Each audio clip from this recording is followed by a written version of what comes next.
So hello and welcome back to my channel never stop learning.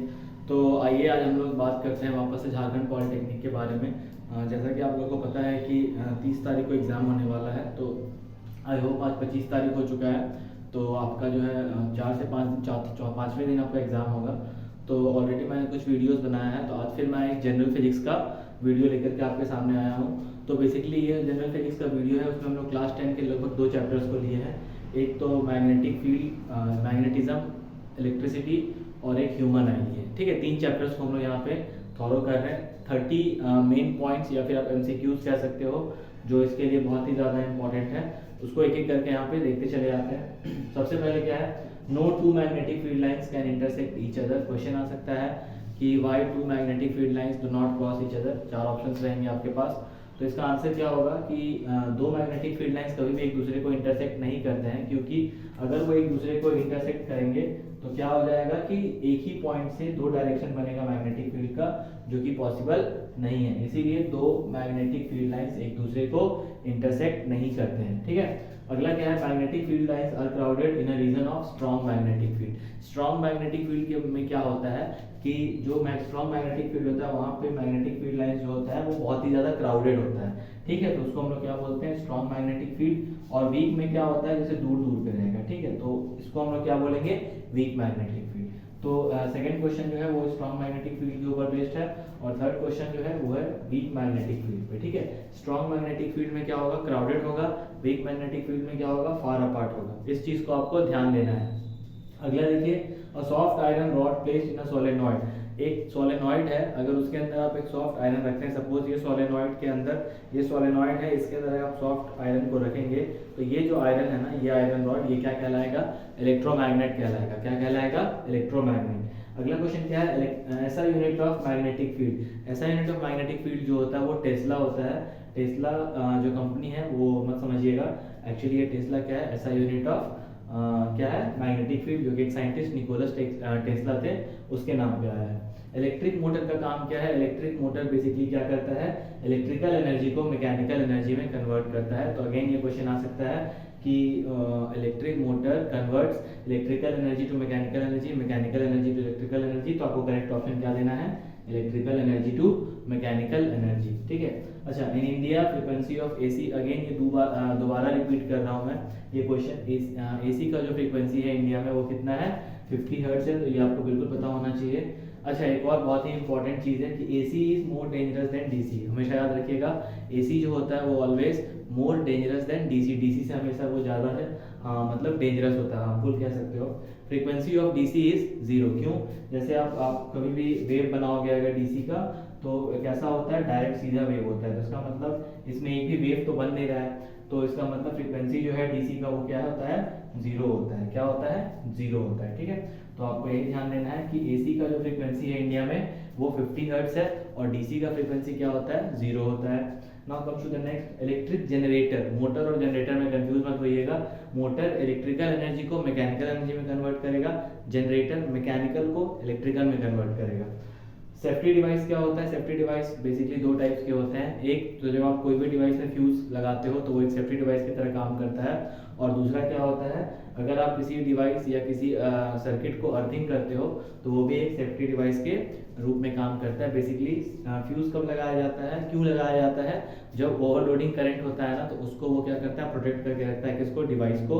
और earthing क्या होता है, जो लीकेज करंट होता है उसको एक वो क्या करता है, अर्थिंग से अर्थ कर दिया जाता है, मतलब वो जो एक्स्ट्रा करंट या लीकेज करंट होता है उसको वो अर्थ में, अर्थिंग करने से वो अर्थ में चला जाता है। ठीक है, बेसिकली फ्यूज किस चीज़ का बना होता है, फ्यूज जो है बेसिकली कॉपर का बना होता है। जनरली जो अच्छे फ्यूजेस होते हैं वो कॉपर वायर के बने होते हैं। ठीक है, ओम्स लॉ वैलिड कब होता है, तो सबको पता है कि ओम्स लॉ होता क्या है, उसका ग्राफ क्या होता है, लेकिन क्वेश्चन आता है कि ओम्स लॉ वैलिड कब होगा। तो अगर आपका टेम्परेचर कांस्टेंट है तो आपका ओम्स लॉ क्या होगा, वैलिड होगा। अदरवाइज ओम्स लॉ मे और may not be valid, other मतलब वैलिड नहीं होगा। रेजिस्टिविटी ऑफ कंडक्टर किस चीज़ पे डिपेंड करता है, न शेप पे न साइज पे, तो डिपेंड किस पे करता है, नेचर ऑफ मटेरियल पे, क्योंकि हर मटेरियल का अपना एक फिक्स रेजिस्टिविटी होता है। इसीलिए रेजिस्टिविटी ना ही शेप पे डिपेंड करेगा ना ही साइज पे डिपेंड करेगा, किस पे डिपेंड करेगा, only on the nature of material. ऐसा यूनिट ऑफ रेजिस्टिविटी, रेजिस्टिविटी का ऐसा यूनिट क्या होता है, ओम मीटर। रिप्रेजेंट किससे करते हैं, रो से करते हैं। किससे रिप्रेजेंट करते हैं, रो से, और फॉर्मूला क्या होता है, ऐसा यूनिट क्या होता है, ओम मीटर। वोल्टेज या फिर आप पोटेंशियल डिफरेंस कह लो, जनरली आपसे क्वेश्चन पूछा जाएगा पोटेंशियल डिफरेंस।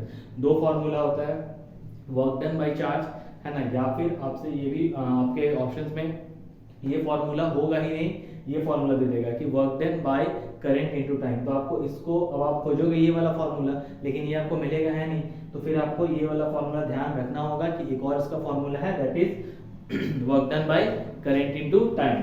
अब आइए अगला फॉर्मूला ऑफ पावर। पावर क्या होता है, power is equals to V into I, that is voltage into current. तीन फॉर्मूला है पावर का, तो उसको आपको ध्यान देना है।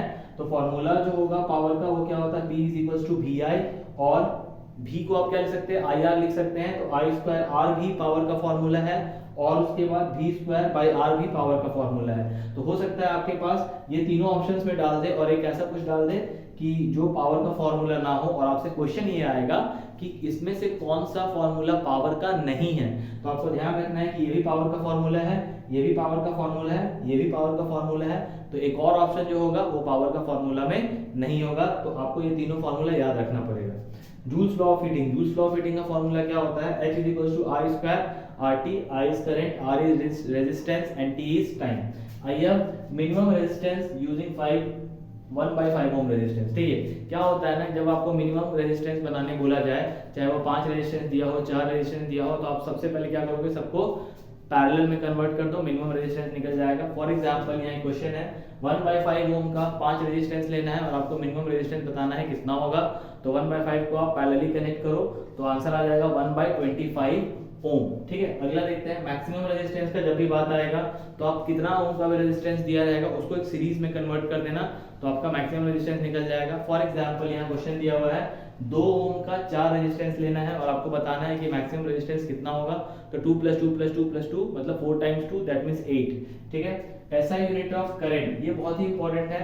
करंट का सबको पता है एम्पियर होता है, लेकिन कभी कभी क्या होता है कि कूलम्स पर सेकंड भी दे देता है। क्यों, तो देखिए Q इज इक्वल्स टू क्या होता है, IT होता है, हम लोग जानते हैं, charge is equals to current into time, तो I इज इक्वल्स टू क्या हो जाएगा, Q/T हो जाएगा, और Q का कूलम, टाइम का सेकंड, तो एक और यूनिट बन जाता है करंट का, that is coulomb per second. Confuse मत होइएगा, ये सब बहुत ही बेसिक चीज है, लेकिन आप लोग क्या करते हैं, ओवरलुक कर देते हैं, तो जिससे क्या होता है आपको नुकसान हो सकता है। रेजिस्टिविटी ऑफ सिल्वर, सिल्वर की रेजिस्टिविटी आपको याद रखना इसलिए जरूरी है क्योंकि सिल्वर जो होता है वो बेस्ट कंडक्टर ऑफ इलेक्ट्रिसिटी होता है, तो रेजिस्टिविटी सबसे ज्यादा कम होती है सिल्वर की। क्या होगा, 1.6 × 10⁻⁻8 ओम मीटर। उसी तरह आपको रेजिस्टिविटी ऑफ पेपर भी याद रखना बहुत जरूरी है क्योंकि सबसे ज्यादा हाई रेजिस्टिविटी इसी की होती है 10⁻12 ओम मीटर। अगर रेजिस्टिविटी ज्यादा होगा तो कंडक्टिविटी कम होगा, रेजिस्टिविटी कम होगा तो कंडक्टिविटी ज्यादा होगा, रेजिस्टिविटी कम होगा मतलब वो बेस्ट कंडक्टर होगा, रेजिस्टिविटी ज्यादा होगा मतलब वो इंसुलेटर होगा, तो ये चीज याद रखिएगा। उसके बाद फॉर्मेशन ऑफ रेनबो, अच्छा अब आ रही है लाइट वाला सेक्शन में। फॉर्मेशन ऑफ रेनबो, रेनबो किस किस वजह से होता है, तो 3 चीज होता है, रिफ्रैक्शन की वजह से, उसके बाद डिस्पर्सन की वजह से, और उसके बाद इंटरनल रिफ्लेक्शन की वजह से। किसके वजह से, इंटरनल रिफ्लेक्शन की वजह से। अब आ जाइए next, twinkling of stars. Twinkling of star किसके वजह से होता है, रिफ्रैक्शन ऑफ लाइट, किसके वजह से, refraction of light in different layers. बहुत सारा लेयर्स होता है तो उसी की वजह से क्या होता है, रिफ्रैक्शन होता है, सॉरी ट्विंकलिंग ऑफ स्टार्स होता है। ठीक है, व्हाइट लाइट इज, देखिए 2-3 टाइप का लाइट होता है, monochromatic, monochromatic, dichromatic, polychromatic. Polychromatic white light को क्यों बोला जाता है, क्योंकि white light is a combination constituent of 7 colours. ठीक है, तो इसीलिए इसको पॉलीक्रोमैटिक लाइट बोला जाता है। तो आपको ऑप्शंस में दे सकता है ये कौन सा लाइट है, तो आपको किस में टिक करना है, पॉलीक्रोमैटिक लाइट पे टिक करना है। अब आइए डिफेक्ट रीजंस जो होते हैं, ये 4 बहुत इंपॉर्टेंट है, एक क्वेश्चन तो जरूर यहाँ से रहेगा ही रहेगा। तो देख लीजिए हाइपरमेट्रोपिया, हाइपरमेट्रोपिया का मतलब होता है फार साइटेडनेस बोला जा सकता है इसको, या लॉन्ग साइटेडनेस बोला जा सकता है। देखिए नाम है फार साइटेडनेस, लेकिन प्रॉब्लम क्या है यहाँ पे, याद कैसे रखिएगा, दूर का ऑब्जेक्ट दिखता है इसमें, फार तो है लेकिन फार का ऑब्जेक्ट दिखता है, नियर का ऑब्जेक्ट नहीं दिखता है, इसलिए मैंने लिख दिया दूर का दिखना, सामने का नहीं दिखना। फार साइटेडनेस नाम है लेकिन दूर का दिखता है। ठीक है, myopia, near sightedness, near sightedness नाम है लेकिन नियर का दिखता है, दूर का नहीं दिखता है, मतलब नियर बाय ऑब्जेक्ट्स आप इजीली सी से मतलब देख सकते हो, फार बाय ऑब्जेक्ट आप नहीं देख पाओगे। ठीक है, प्रेस बायोपिया, प्रेस बायोपिया में ना दूर का दिखेगा ना सामने का दिखेगा। ये बेसिकली जो बुजुर्ग लोग हो जाते हैं, जब एज आपका बढ़ जाएगा तो आपको ये हो सकता है। इसमें बाइफोकल लेंस का यूज करना पड़ता है, मतलब both bifocal is a mixture of convex and concave lens. ठीक है, कैटरैक्ट क्या होता है? कैटरैक्ट बेसिकली क्या होता है ना, आंख के सामने जब एक परत बन जाता है वो हल्का हल्का, जिसको आप मेम्ब्रेन बोलते हैं, तो उसका जब क्या बोलते हैं, उसका जब आपका ऑपरेशन करके उसको निकाला जाता है, जनरली आप देखिएगा जो बड़े बुजुर्ग होते हैं वो ब्लैक कलर का, जब ऑपरेशन कराते हैं आई का, तो वो ब्लैक कलर का चश्मा पहने रहते हैं, तो वो एक्चुअली कैटरैक्ट का ही ऑपरेशन होता है। ठीक है, तो कैटरैक्ट क्या होता है कि opaque membrane is form over eye lens. Eye lens जो होता है अपना, जो नेचुरल आई लेंस है, उसमें ओपेक मेम्ब्रेन जो बन जाता है उसी को कैटरैक्ट बोलते हैं। ठीक है, तो ये बेसिक क्वेश्चन सब था, इसको आप देखिए ध्यान से और एक बार आप रिवीजन कर लीजिए। और कल इसी तरह एक और वीडियो आएगा जनरल केमिस्ट्री का, जिसमें आपको 10 के लगभग सारे चैप्टर से रिलेटेड कुछ 20, 25, 30, 35 क्वेश्चंस रहेंगे, उसको आप करिएगा। तो आई होप ये वीडियो आपको अच्छा लगा हो, तो लाइक करें, शेयर करें, सब्सक्राइब करें चैनल को, और all the best for your exams.